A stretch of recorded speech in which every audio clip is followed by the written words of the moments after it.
Football ಪಂದ್ಯದಾಟದ ವೇಳೆ ಗಲಾಟೆ, ಕುರ್ಚಿ ಎಸೆದಾಡಿದ 2 ತಂಡದ ಪ್ರೇಕ್ಷಕರು. ಟಗರಿನ ಕಾಳಗದಲ್ಲಿ ಯುವಕರ ಮಾರಾಮಾರಿ, 10 ಜನ ಯುವಕರಿಂದ ಓರ್ವನಿಗೆ ಥಳಿತ. ಎಲ್ಲವನ್ನು ನೋಡೋಣ ಕರ್ನಾಟಕ ಟಾಪ್ 20ಯಲ್ಲಿ. ಯುವತಿಯನ್ನ ಸ್ನೇಹಿತೆ ರೂಮ್ಗೆ ಕರೆದೊಯ್ದ ಯುವಕ ಕೊಲೆಗೈದಿರುವ ಘಟನೆ ಬೆಂಗಳೂರು ಉತ್ತರ ತಾಲೂಕಿನ ತಮ್ಮೇನಹಳ್ಳಿಯಲ್ಲಿ ನಡೆದಿದೆ. 21 ವರ್ಷದ ದೇವಿಶ್ರೀ ಮೃತ ಯುವತಿ. ಮೂಲತಃ ಆಂಧ್ರದ ಅನ್ನಮಯ್ಯ ಜಿಲ್ಲೆಯ ಬಿಕಿಂವರಿಪಲ್ಲಿ ಗ್ರಾಮದ ನಿವಾಸಿಯಾಗಿರುವ ದೇವಿಶ್ರೀ ಕಳೆದ 3 ವರ್ಷಗಳಿಂದ ಬೆಂಗಳೂರಿನಲ್ಲಿ ವ್ಯಾಸಂಗ ಮಾಡ್ತಾ ಇದ್ದರು. ಬೆಂಗಳೂರಿನ ಪ್ರತಿಷ್ಠಿತ ಕಾಲೇಜೊಂದರಲ್ಲಿ BBM ವ್ಯಾಸಂಗ ಮಾಡ್ತಾ ಇದ್ದ ದೇವಿಶ್ರೀ ಭಾನುವಾರ ಬೆಳಗ್ಗೆ ಪ್ರೇಮ್ ವರ್ಧನ್ ಎಂಬಾತನ ಜೊತೆ ಸ್ನೇಹಿತೆ ರೂಮ್ಗೆ ತೆರಳಿದ್ಲು. ಅಲ್ಲಿ ಆಕೆಯನ್ನ ಕೊಲೆ ಮಾಡಿ ಯುವಕ ಓರ್ವನೇ ವಾಪಸ್ಸಾಗಿದ್ದಾನೆ. ಘಟನೆ ಸಂಬಂಧ ಮಾದನಾಯಕನಹಳ್ಳಿ ಪೊಲೀಸ್ ಠಾಣೆಯಲ್ಲಿ FIR ದಾಖಲಾಗಿದೆ. ತಲೆಮರೆಸಿಕೊಂಡಿರುವ ಪ್ರೇಮ್ ವರ್ಧನ್ಗೆ ಪೊಲೀಸರು ತಲಾಶ್ ನಡೆಸ್ತಾ ಇದ್ದಾರೆ. ಸದ್ಯ ಯುವತಿಯ ಮೃತದೇಹವನ್ನು ಮರಣೋತ್ತರ ಪರೀಕ್ಷೆಗೆ ವಿಕ್ಟೋರಿಯಾ ಆಸ್ಪತ್ರೆಗೆ ರವಾನಿಸಿದ್ದು, ಆಸ್ಪತ್ರೆಯ ಶವಾಗಾರದ ಮುಂದೆ ಕುಟುಂಬಸ್ಥರ ಆಕ್ರಂದನ ಮುಗಿಲು ಮುಟ್ಟಿದೆ. ದೇವಿಶ್ರೀ ದೊಡ್ಡಪ್ಪ ಮಾತನಾಡಿ, ಆರೋಪಿ ಪ್ರೇಮ್ ವರ್ಧನ್ ಬಂಧಿಸಿ ಮಗಳ ಸಾವಿಗೆ ನ್ಯಾಯ ದೊರಕಿಸಿಕೊಡುವಂತೆ ಆಗ್ರಹಿಸಿದ್ದಾರೆ. ಅದು ಇನ್ಸಿಡೆಂಟ್ ಏನಾಗಿದೆ ಅನ್ನೋದು ಕೂಡ ಇನ್ನೂ ಗೊತ್ತಾಗ್ತಾ ಇಲ್ಲ. ಆದರೆ ಫ್ರೆಂಡ್ ರೂಮ್ಗೂ ಅಂತ ಹೋಗಿರೋದು. ನಿನ್ನೆ 12 ಗಂಟೆವರೆಗೂ ಅವ್ರ ತಂದೆನ ಮಾತಾಡಿದ್ದಾರೆ ಆ ಮಗು. ಮತ್ತು ನಾನು ಹೋಮ್ವರ್ಕ್ ಬರೀತಾ ಇದ್ದೀನಿ, ಒಂದೊಂದು ಅರ್ಧ ಗಂಟೆ ಬಿಟ್ಕೊಂಡು ನಿಮ್ಮನ್ನು ಫೋನ್ ಮಾಡ್ತೀನಿ ಅಂತ ಹೇಳಿದ್ರಂತೆ. ನೈಟ್ ಮಾತ್ರ 11:15 ವಿಚಾರ ಗೊತ್ತಿರೋದು, ಮಗು ವಿಚಾರ ಏನು ಈ ರೀತಿ ಡೆತ್ ಆಗಿದ್ದಾರೆ ಅಂತ ಹೇಳಿ. ಆ ಮನೆಯವರು, ಪಕ್ಕದ ಮನೆಯವರು ಏನೋ ನೋಡ್ಕೊಂಡು ಹೇಳಿರೋದು. ಅಲ್ಲಿವರೆಗೂ ನಮ್ಗೆ ಗೊತ್ತಿಲ್ಲ. ಏನಂದರೆ ಈ ರೀತಿ ಒಬ್ಬ ರ್ಯಾಗಿಂಗ್ ಮಾಡ್ತಾ ಇದ್ದಾನೆ ಒಬ್ಬ ಹುಡುಗ ಅಂತ ಹೇಳಿಬಿಟ್ಟು ಇದು ಮಾಡಿದ್ದಾರೆ. ಆದರೆ 3 ತಿಂಗಳ ಹಿಂದ್ಗಡೆ ಅವರ ಅಪ್ಪ ಅವರಿಗೆಲ್ಲ ತಿಳಿಸಿದ್ದಾರೆ. ಆದರೆ ಹೋದ್ರೆ ಹೋಗ್ಲಿಮ್ಮ, ಇನ್ನು ಯಾಕೆ 3 ತಿಂಗಳಿದೆ, ನಿನ್ನ ಎಜುಕೇಷನ್ ಲಾಸ್ಟ್ ಆಗಿಬಿಡ್ತದೆ ಮತ್ತು ಬಂದು. ತಮಿಳುನಾಡಿನಲ್ಲಿ ಭೀಕರ ಆಕ್ಸಿಡೆಂಟ್ಗೆ 6 ಮಂದಿ ಬಲಿಯಾಗಿದ್ದು 10ಕ್ಕೂ ಹೆಚ್ಚು ಜನ ಗಂಭೀರವಾಗಿ ಗಾಯಗೊಂಡಿದ್ದಾರೆ.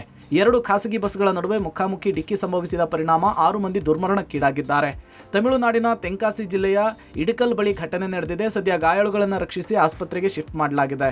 ಆಕ್ಸಿಡೆಂಟ್ನ ಫೋರ್ಸ್ಗೆ ಬಸ್ಸುಗಳು ನಜ್ಜುಗುಜ್ಜಾಗಿದ್ದು, ಇತ್ತ ಬೆಂಗಳೂರು ಟು ಚೆನ್ನೈ ಎಕ್ಸ್ಪ್ರೆಸ್ ಹೈವೇನಲ್ಲಿ ಇತ್ತೀಚೆಗೆ ಆಕ್ಸಿಡೆಂಟ್ಗಳ ಸಂಖ್ಯೆ ಹೆಚ್ಚಾಗ್ತಿದೆ. ನಿನ್ನೆ ರಾತ್ರಿ ಕೂಡ ಭೀಕರ ಆಕ್ಸಿಡೆಂಟ್ ಒಂದಾಗಿದೆ. ಕಾರು ಡಿವೈಡರ್ಗೆ ಡಿಕ್ಕಿಯಾದ ಪರಿಣಾಮ ಸೇತುವೆ ಮೇಲಿಂದ ಬಿದ್ದು 4 ಸಾವನ್ನಪ್ಪಿದ್ದಾರೆ. ಕೋಲಾರ ಜಿಲ್ಲೆಯ ಮಾಲೂರು ತಾಲೂಕಿನ ಅಬ್ಬೇನಹಳ್ಳಿ ಬಳಿ ಘಟನೆ ನಡೆದಿದೆ. ಕಾರ್ನಲ್ಲಿದ್ದಂತಹ 4 ಮೃತಪಟ್ಟಿದ್ದಾರೆ. ಮೃತರು ಚೆನ್ನೈ ಮೂಲದ ಗೋಪಿ, ಗೌತಮ್, ರಮೇಶ್, ಹರಿಹರನ್, ಜಯಂಕರ್ ಅಂತ ಹೇಳಿ ಗುರುತಿಸಲಾಗಿದೆ. ರಾಜಧಾನಿ ಬೆಂಗಳೂರು ಜನರೇ ಸ್ವಲ್ಪ ಎಚ್ಚರ. ಇತ್ತೀಚೆಗೆ ಮೋಸ ಹೋಗೋ ಜನರ ಮಧ್ಯೆ ಮೋಸ ಮಾಡೋ ಜನ ಕೂಡ ಹೆಚ್ಚಾಗ್ತಾ ಇದ್ದಾರೆ. ಅದರಂತೆ ನಾನು ಪ್ರಧಾನಿ ಕಚೇರಿಯಲ್ಲಿ ಕೆಲಸ ಮಾಡೋ ಅಧಿಕಾರಿ, ಪ್ರಧಾನಿ ಕಚೇರಿಯ ಸಿಬ್ಬಂದಿ ಅಂತ ಹೇಳ್ಕೊಂಡು ಮಹಾವಂಚನೆ ಮಾಡಿರುವ ಘಟನೆ ಬೆಂಗಳೂರಿನಲ್ಲಿ ನಡೆದಿದೆ. ಸುಜಯ್ ಅಲಿಯಾಸ್ ಸುಜೇಂದ್ರ ಎಂಬ ವಿಜಯನಗರದ ನಿವಾಸಿ, ಕೇಂದ್ರ ಸಚಿವರು ಪರಿಚಯ, ಅಮಿತ್ ಶಾ ದತ್ತುಪುತ್ರ ಅಂತ ಹೇಳ್ಕೊಂಡು ಜಮ್ಮು ಕಾಶ್ಮೀರ ವೈದ್ಯರ ಬಳಿ 2.7 ಕೋಟಿ ವಂಚನೆ ಮಾಡಿದ್ದಾನೆ. ದೇವನಹಳ್ಳಿ ಬಳಿ ಆಯುರ್ವೇದ ಆಸ್ಪತ್ರೆ ತೆರೆಯೋದಕ್ಕೆ ಅವಕಾಶ ಮಾಡಿಕೊಡ್ತೀನಿ, ವಿಲ್ಲಾ ರೀತಿಯ ಹಾಸ್ಪಿಟಲ್ ಮಾಡ್ಕೊಡ್ತೀನಿ ಅಂತ ಡಾಕ್ಟರ್ಗೆ ಮೋಸ ಮಾಡಿದ್ದಾನೆ. ಈ ಹಿಂದೆಯೂ 2 ಬಾರಿ ಜೈಲಿಗೆ ಹೋಗಿದ್ದ ಬಂಧಿತ ಸುಜಯ್ 4 ಚೆಕ್ ಬೌನ್ಸ್ ಪ್ರಕರಣದಲ್ಲೂ ಹೆಸರು ತಳಕು ಹಾಕೊಂಡಿದೆ. ಸದ್ಯ ಬೆಂಗಳೂರಿನ ಪೊಲೀಸರು ಸುಜಯ್ ಬಂಧಿಸಿ ವಿಚಾರಣೆ ನಡೆಸುತ್ತಿದ್ದಾರೆ. ಫುಟ್ಬಾಲ್ ಪಂದ್ಯದಾಟದ ವೇಳೆ ವೀಕ್ಷಣೆಗೆ ಬಂದ 2 ತಂಡದ ಪ್ರೇಕ್ಷಕರು ಕುರ್ಚಿ ಎಸೆದಾಟ ಮಾಡಿಕೊಂಡಿರುವ ಘಟನೆ ವಿರಾಜಪೇಟೆ ನಗರದಲ್ಲಿ ನಡೆದಿದೆ. ನಗರದ ತಾಲೂಕು ಮೈದಾನದಲ್ಲಿ ಕಂಡಗ ಗ್ರಾಮದ ಆಟಗಾರರು ಹಾಗೂ ಕೇರಳ ರಾಜ್ಯದ ಆಟಗಾರರ ನಡುವೆ ಫುಟ್ಬಾಲ್ ಪಂದ್ಯದಾಟ ನಡೀತಾ ಇತ್ತು. ಸೆಮಿಫೈನಲ್ ಹಂತಕ್ಕೆ ತಲುಪ್ತಾ ಇದ್ದ ಹಾಗೆ ಗ್ಯಾಲರಿಯಲ್ಲಿ ಕೂತ ಪ್ರೇಕ್ಷಕರು 2 ತಂಡದ ಆಟಗಾರರಿಗೆ ಉತ್ಸಾಹ ಬರೋದಕ್ಕೆ ಚಪ್ಪಾಳೆ ಶಿಳ್ಳೆ ಹಾಕ್ತಿದ್ರು. ಈ ನಡುವೆ ಕೆಲ ಪ್ರೇಕ್ಷಕರು ಕೇರಳ ತಂಡವೇ ಗೆಲುವು ಸಾಧಿಸುತ್ತೆ ಅಂತ ಕಿರುಚಾಟ ನಡೆಸಿದ್ದಾರೆ. ಇತ್ತ ಕೊಡಗಿನ ಕಂಡಗ ಗ್ರಾಮದ ಆಟಗಾರರೇ ಗೆಲುವು ಸಾಧಿಸುತ್ತಾರೆ ಅಂತ ಕಿರುಚಾಟ ಆರಂಭ ಆಗಿದೆ. ಈ ನಡುವೆ ಫೈನಲ್ ಹಂತದಲ್ಲಿ ಕಂಡಗ ಗ್ರಾಮದ ಆಟಗಾರರು ಜಯ ಗಳಿಸಿದ ಬೆನ್ನಲ್ಲೇ ಕೇರಳ ತಂಡದ ಪ್ರೇಕ್ಷಕರು ಕುರ್ಚಿ ಎಸೆದಾಟ ಮಾಡಿಕೊಂಡಿದ್ದಾರೆ. ಕೆಲ ಗಂಟೆಗಳ ಕಾಲ ಕುರ್ಚಿ ಕದನ ಹೆಚ್ಚಾಗಿ ಪ್ರಕ್ಷುಬ್ಧ ವಾತಾವರಣ ಕಂಡು ಬರ್ತಾ ಇದ್ದ ಹಾಗೆ ಸ್ಥಳಕ್ಕೆ ವಿರಾಜಪೇಟೆ ನಗರ ಪೊಲೀಸರು ದೌಡಾಯಿಸಿ ಪ್ರೇಕ್ಷಕರ ಗುಂಪನ್ನ ಚದುರಿಸಿದ್ರು. ಟಗರಿನ ಕಾಳಗದ ವೇಳೆ ಕ್ಷುಲ್ಲಕ ಕಾರಣಕ್ಕೆ ಯುವಕರ ನಡುವೆ ಮಾರಾಮಾರಿಯಾಗಿದೆ. ಧಾರವಾಡ ತಾಲೂಕಿನ ರಾಂಪುರ ಗ್ರಾಮದಲ್ಲಿ ನಡೀತಾ ಇದ್ದ ಟಗರು ಕಾಳಗದ ವೇಳೆ ಕ್ಷುಲ್ಲಕ ಕಾರಣಕ್ಕೆ ಜಗಳ ಆರಂಭ ಆಗಿದೆ. ಈ ವೇಳೆ ಓರ್ವ ಯುವಕನಿಗೆ 10 ಯುವಕರು ಮನಸೋ ಇಚ್ಛೆ ಹಲ್ಲೆ ಮಾಡಿದ್ದಾರೆ. ಕೋಟೂರು ಗ್ರಾಮದಿಂದ ಟಗರಿನ ಕಾಳಗಕ್ಕೆ ತನ್ನ ಟಗರನ್ನ ಯುವಕ ತಂದಿದ್ದ. ಇದೇ ಕಾಳಗಕ್ಕೆ ಗುಳೇದಕೊಪ್ಪದಿಂದ ಕೂಡ ಇನ್ನೊಂದು ಟಗರಿನ ತಂಡ ಬಂದಿತ್ತು. ಈ ವೇಳೆ ಕ್ಷುಲ್ಲಕ ಕಾರಣಕ್ಕೆ ಜಗಳ ಆರಂಭ ಆಗಿ ಕೋಟೂರು ಗ್ರಾಮದ ಯುವಕನಿಗೆ ಗುಳೇದಕೊಪ್ಪದ ಯುವಕರು ಹಿಗ್ಗಾಮುಗ್ಗಾ ಥಳಿಸಿದ್ದಾರೆ. ಯುವಕನಿಗೆ ಥಳಿಸಿದ ದೃಶ್ಯ ಮೊಬೈಲ್ನಲ್ಲಿ ಸೆರೆಯಾಗಿದ್ದು ಸಾಮಾಜಿಕ ಜಾಲತಾಣದಲ್ಲಿ ವೈರಲ್ ಆಗಿದೆ. ಧಾರವಾಡ ತಾಲೂಕಿನ ಅಳ್ನಾವರ ಪೊಲೀಸ್ ಠಾಣಾ ವ್ಯಾಪ್ತಿಯಲ್ಲಿ ಪ್ರಕರಣ ದಾಖಲಾಗಿದೆ. ಬೆಂಗಳೂರಿನಲ್ಲಿ ಹಾಡಹಗಲೇ 7.11 ಕೋಟಿ ದರೋಡೆ ಬಳಿಕ ಸಿಎಂಎಸ್ ಕಂಪನಿ ಫುಲ್ ಅಲರ್ಟ್ ಆಗಿದೆ. ರಾಜಾಜಿನಗರದ ಸಿಎಂಎಸ್ ಕಂಪನಿ ಬಳಿ ಹದ್ದಿನ ಕಣ್ಣಿಟ್ಟಿದ್ದು ಎಟಿಎಂ ಘಟಕಗಳಿಗೆ ಹಣ ಸಾಗಿಸುವ ಕಂಪನಿಯ ವಾಹನಕ್ಕೆ ಬಿಗಿ ಭದ್ರತೆ ಮಾಡಿಕೊಳ್ಳಲಾಗಿದೆ. ಕಂಪನಿಯಿಂದ ಲೋಡ್ ಮಾಡಿಕೊಂಡ ವಾಹನಕ್ಕೆ ಟೈಟ್ ಸೆಕ್ಯೂರಿಟಿ ಮಾಡಲಾಗ್ತಾ ಇದೆ. ಇಬ್ಬರು ಕಸ್ಟೋಡಿಯನ್, ಗನ್ಮ್ಯಾನ್, ಚಾಲಕನೊಂದಿಗೆ ಭಾರೀ ಭದ್ರತೆಯೊಂದಿಗೆ ಹಣ ತುಂಬಿದ ವಾಹನ ಸಾಗ್ತಾ ಇದೆ. ಈ ವೇಳೆ ಹಿಂದೆ ಮುಂದೆ ಕ್ಯಾಮೆರಾ ತಪಾಸಣೆಯನ್ನ ಮಾಡಲಾಗ್ತಾ ಇದೆ. ಬೆಂಗಳೂರಿನಲ್ಲಿ ಸಿಎಂಎಸ್ ಕಂಪನಿಯು 3 ಕಡೆ ಸಬ್ ಬ್ರಾಂಚ್ಗಳನ್ನ ಹೊಂದಿದೆ.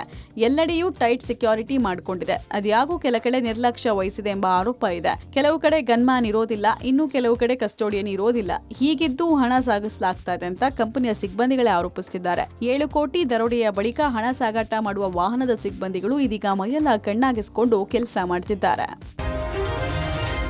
ನ್ಯಾಯಮೂರ್ತಿ ಸೂರ್ಯಕಾಂತ್ ಅವರು ಭಾರತದ 53ನೇ ಮುಖ್ಯ ನ್ಯಾಯಮೂರ್ತಿಯಾಗಿ ಪ್ರಮಾಣ ವಚನ ಸ್ವೀಕರಿಸಿದ್ದಾರೆ. ಹಿಂದಿನ ಸಿಜೆಐ ಬಿಆರ್ ಗವಾಯಿ ನಿವೃತ್ತರಾಗಿದ್ದಾರೆ. ಅವರ ಸ್ಥಾನಕ್ಕೆ 63 ವರ್ಷದ ನ್ಯಾಯಮೂರ್ತಿ ಸೂರ್ಯಕಾಂತ್ ಅವರು ಆಯ್ಕೆಯಾಗಿದ್ದಾರೆ.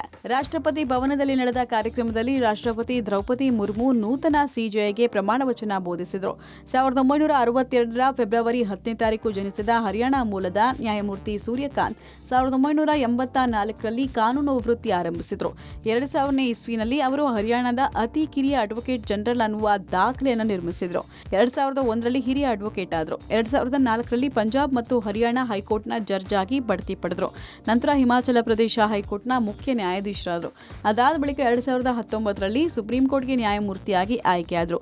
2024ರಿಂದ ಸರ್ವೋಚ್ಚ ನ್ಯಾಯಾಲಯದ ಕಾನೂನು ಸೇವೆಗಳ ಸಮಿತಿ ಅಧ್ಯಕ್ಷರಾಗಿ ಕಾರ್ಯನಿರ್ವಹಿಸುತ್ತಾ ಬಂದಿದ್ದರು. ಅಯೋಧ್ಯೆಯಲ್ಲಿ ನಿರ್ಮಾಣವಾಗುತ್ತಿರುವ ಭವ್ಯ ರಾಮ ಮಂದಿರದ ನಿರ್ಮಾಣ ಕಾರ್ಯ ಪೂರ್ಣಗೊಂಡಿದೆ. ಹೀಗಾಗಿ ನಾಳೆ ಧಾರ್ಮಿಕ ಧ್ವಜಾರೋಹಣ ಕಾರ್ಯಕ್ರಮ ಹಮ್ಮಿಕೊಳ್ಳಲಾಗಿದ್ದು, ಪ್ರಧಾನಿ ನರೇಂದ್ರ ಮೋದಿ ಧ್ವಜಾರೋಹಣ ಮಾಡಲಿದ್ದಾರೆ. ನಾಳೆ ಮಧ್ಯಾಹ್ನ ಸುಮಾರು 11:52ರಿಂದ 12:35 ಶುಭ ಮುಹೂರ್ತದಲ್ಲಿ ಧ್ವಜಾರೋಹಣ ಕಾರ್ಯಕ್ರಮ ನಡೆಯಲಿದೆ. 191 ಅಡಿ ಎತ್ತರದ ರಾಮ ಮಂದಿರದ ಮೇಲ್ಭಾಗದಲ್ಲಿ 11 ಅಡಿ ಅಗಲ ಮತ್ತು 22 ಅಡಿ ಉದ್ದದ ತ್ರಿಕೋನಾಕಾರದ ಕೇಸರಿ ಧ್ವಜವನ್ನು ಹಾರಿಸಲಾಗ್ತಾ ಇದೆ. ಧ್ವಜದ ಮೇಲೆ ಸೂರ್ಯವಂಶಿ ಮತ್ತು ತ್ರೇತಾಯುಗದ ಚಿಹ್ನೆಗಳನ್ನು ಇರಿಸಲಾಗಿದೆ. ಇನ್ನು ಸಮಾರಂಭದಲ್ಲಿ ಪ್ರಧಾನಿ ಮೋದಿ, ಆರ್ಎಸ್ಎಸ್ ಮುಖ್ಯಸ್ಥ ಮೋಹನ್ ಭಾಗವತ್ ಮತ್ತು ಭಾರತದ ವಿವಿಧೆಡೆಯ 6,000 ಪ್ರಮುಖ ಗಣ್ಯರು ಭಾಗವಹಿಸ್ತಾ ಇದ್ದಾರೆ. ಧ್ವಜಾರೋಹಣ ಕಾರ್ಯಕ್ರಮಕ್ಕೆ ಪ್ರಧಾನಿ ನರೇಂದ್ರ ಮೋದಿ ಆದಿಯಾಗಿ ಗಣ್ಯ ವ್ಯಕ್ತಿಗಳು ಭಾಗಿಯಾಗುತ್ತಿರುವ ಹಿನ್ನೆಲೆಯಲ್ಲಿ ದೇವಸ್ಥಾನಕ್ಕೆ ಭಕ್ತರ ದರ್ಶನಕ್ಕೆ ನಿರ್ಬಂಧಿಸಿದೆ. ಭದ್ರತೆಯ ದೃಷ್ಟಿಯಿಂದ ಇಂದಿನಿಂದ ಬುಧವಾರದವರೆಗೂ ದರ್ಶನಕ್ಕೆ ನಿರ್ಬಂಧ ವಿಧಿಸಲಾಗಿದೆ. ಇಡೀ ಅಯೋಧ್ಯೆ ಮಧುಬಣಗೆತ್ತಿಯಂತೆ ಸಿಂಗಾರಗೊಂಡಿದ್ದು ಎಲ್ಲೆಡೆ ಭದ್ರತೆ ಹೆಚ್ಚಿಸಲಾಗಿದೆ. ರಸ್ತೆ ಕಾಮಗಾರಿ ಆರಂಭ ಮಾಡದೇ ಇದ್ರೆ ಕಂಬಕ್ಕೆ ಕಟಾಕಿ ಒದೆಯೋದಾಗಿ ಕೆಆರ್ಐಡಿಎಲ್ ಅಧಿಕಾರಿಗೆ ಸಚಿವ ಬೋಸರಾಜು ಕ್ಲಾಸ್ ತಗೊಂಡಿದ್ದಾರೆ. ರಾಯಚೂರಿನ ಸಿರವಾರ ತಾಲೂಕಿನ ಮರಾಠ ಗ್ರಾಮದಲ್ಲಿ ವಿವಿಧ ಅಭಿವೃದ್ಧಿ ಕಾಮಗಾರಿಗಳ ಕಾರ್ಯಕ್ರಮದಲ್ಲಿ ಎಚ್ಚರಿಕೆ ಕೊಟ್ಟಿದ್ದಾರೆ. ಕೆಆರ್ಐಡಿಎಲ್ನ ಎಡಬ್ಲ್ಯೂ ಹನುಮಂತಪ್ಪಗೆ ಮನಸ್ಸೋ ಇಚ್ಛೆ ಕ್ಲಾಸ್ ತೆಗೆದುಕೊಂಡಿದ್ದಾರೆ. ರಸ್ತೆ ಕಾಮಗಾರಿಗಳನ್ನ ಆರಂಭಿಸದೆ ಕತ್ತೆ ಕಾಯ್ತಾ ಇದ್ದೀರಾ, ಜನರಿಗೆ ತೊಂದರೆ ಆಗ್ತಾ ಇದೆ, ಕೂಡಲೇ ಆರಂಭ ಮಾಡದೇ ಇದ್ರೆ ಅಮಾನತ್ತು ಮಾತ್ರ ಅಲ್ಲ, ಕಟ್ಟಿ ಹಾಕಿ ಒದಿತೀನಿ ಅಂತ ಎಚ್ಚರಿಕೆ ಕೊಟ್ಟಿದ್ದಾರೆ. ಸಿರವಾರ ರಸ್ತೆಯ ಕಾಮಗಾರಿ ಆರಂಭ, ಶಾಲಾ ಕಟ್ಟಡ ನಿರ್ಮಾಣ ಕಾರ್ಯ ಬಾಕಿ ಹಿನ್ನೆಲೆಯಲ್ಲಿ ಗರಂ ಆದ ಸಚಿವರು ಎಡಬ್ಲ್ಯೂ ಅನ್ನೋದನ್ನು ನೋಡದೆ ನಾಲಿಗೆ ಹರಿಬಿಟ್ಟು ಒದೆಯೋದಾಗಿ ಎಚ್ಚರಿಕೆ ಕೊಟ್ಟಿದ್ದಾರೆ. ಈ ವೇಳೆ ಮಾನ್ವಿ ಶಾಸಕ ಹಂಪಯ್ಯ ನಾಯಕ್, ಸಂಸದ ಕುಮಾರ್ ನಾಯಕ್ ಜೊತೆಗಿದ್ರು.